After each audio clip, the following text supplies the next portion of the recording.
अगर आप शेयर बाजार में टाटा मोटर्स पर नजर रख रहे हैं तो गुरुवार का दिन आपके लिए काफी अहम रहा। कंपनी के मजबूत पहली तिमाही के नतीजों के बाद टाटा मोटर्स के शेयर में करीब 6% तक की तेजी देखने को मिली। शेयर पिछले बंद भाव 457 रुपए से बढ़कर 485 रुपए के हाई तक पहुंच गया। इसके साथ ही टाटा मोटर्स निफ्टी 100 इंडेक्स में सबसे ज्यादा बढ़ने वाला शेयर बन गया। कंपनी के कमर्शियल व्हीकल बिजनेस का बेहतर प्रदर्शन, मजबूत मांग और कीमतों में बढ़ोतरी के बाद मार्जिन में सुधार की उम्मीद ने शेयर को सपोर्ट दिया। इसके अलावा नोमुरा और सीएलएसए जैसी बड़ी ब्रोकरेज फर्म्स का भरोसा भी शेयर में तेजी की बड़ी वजह बना। अब निवेशकों की नजर इस बात पर है कि क्या यहां से टाटा मोटर्स के शेयरों में और तेजी आ सकती है और ब्रोकरेज फर्म्स ने इसके लिए क्या टारगेट दिए हैं।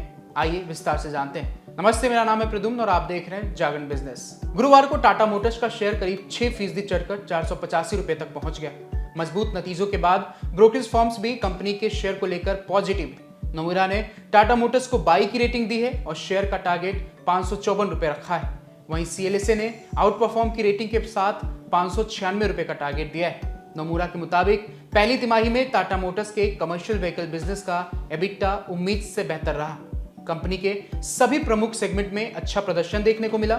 जुलाई में कंपनी ने कीमतों में 25% की बढ़ोतरी की है। इससे आने वाले समय में मार्जिन में और सुधार की उम्मीद है। नोमुरा ने FY27 के लिए मीडियम और हेवी कमर्शियल व्हीकल की मांग बढ़ने का अनुमान भी बढ़ाया है। पहले ब्रोकरेज को 5% की ग्रोथ की उम्मीद थी, जिसे अब बढ़ाकर 8% कर दिया गया है। इसके अलावा दूसरी तिमाही में MHCV की बिक्री में डबल डिजिट ग्रोथ की उम्मीद जताई गई।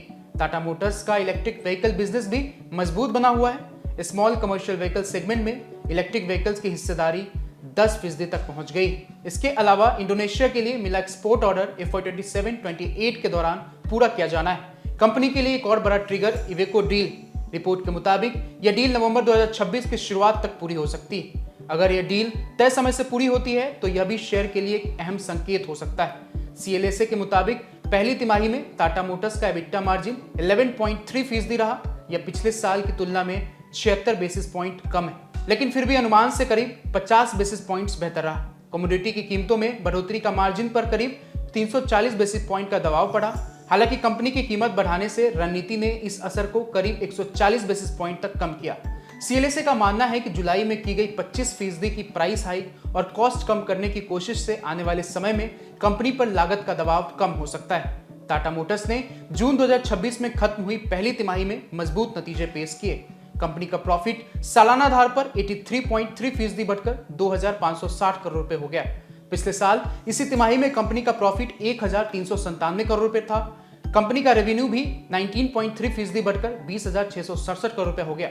पिछले साल इसी तिमाही में रेवेन्यू 17,324 करोड़ रुपए था। वहीं एबिटा 8.6% बढ़कर 2,640 करोड़ रुपए रहा। पिछले साल यह 2,431 करोड़ रुपए था। कंपनी का मार्जिन भी पिछले साल के 11.98% से बढ़कर 15.83% हो गया। जून तिमाही में कंपनी का टोटल एक्सपेंडिचर 18,038 करोड़ रुपए रहा, जबकि पिछले साल इसी अवधि में यह 15,982 करोड़ रुपए रहा।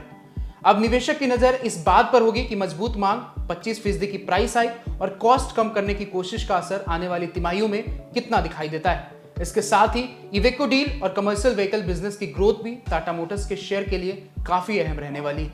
बहुत बहुत शुक्रिया।